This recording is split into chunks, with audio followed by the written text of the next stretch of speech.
Lights out in Havana, Cuba's total blackout and the end of an era. Imagine an entire country plunged into darkness. Not for hours, not for a day, for as long as anyone can remember. Right now in Cuba, the lights are out everywhere. Havana has been without power for up to 12 hours a day. The government just announced a nationwide blackout, no electricity, no communication, no way out. Cuba is facing the largest energy crisis in its history, President Miguel Díaz-Canel admitted. The island has effectively run out of fuel for the past 3 months. The situation is critical.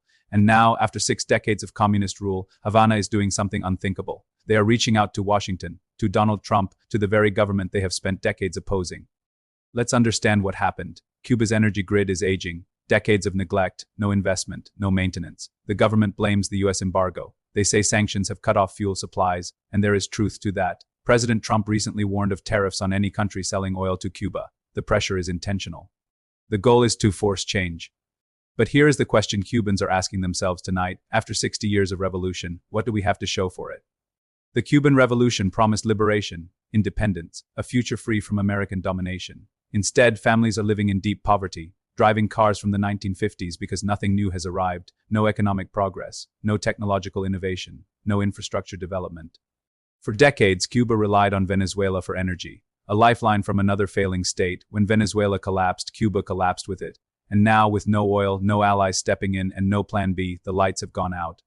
This raises a difficult question. Cuba spent 60 years building alliances with China and Russia, two of the most powerful nations on Earth. Both possess advanced technology. Both have the resources to invest. Both could have helped Cuba build nuclear plants, solar farms, wind energy, modern infrastructure. So why didn't they?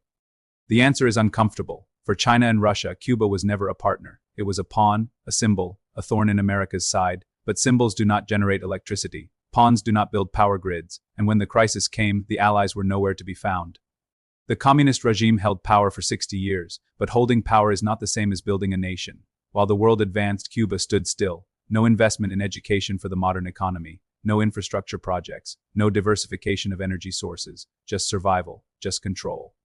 And now the people are paying the price, not with political oppression, with darkness, with no refrigerators, no hospitals running at full capacity, no schools, no future. Now, with the lights out, Havana is finally ready to talk. The Trump administration has made its demands clear. Release political prisoners, move toward political and economic liberalization, open the country to reform.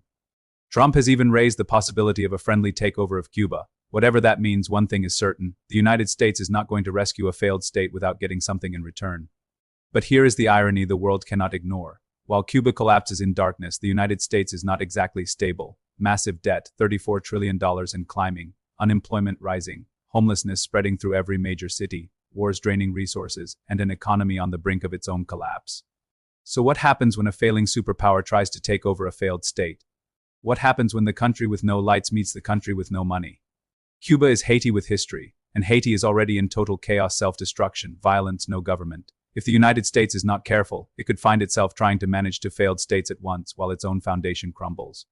So here is where we stand, an entire nation in darkness, a regime that spent 60 years holding power instead of building a future, allies that offered symbolism but never substance, and an America that wants to step in but may not have the strength to lift anyone up. The lights are out in Havana, but the questions being asked tonight will echo far beyond Cuba. What was the revolution for? What were the alliances for? And if the United States is next, who will turn the lights back on? Drop your thoughts below. Is this the end of the Cuban regime? Or the beginning of something worse?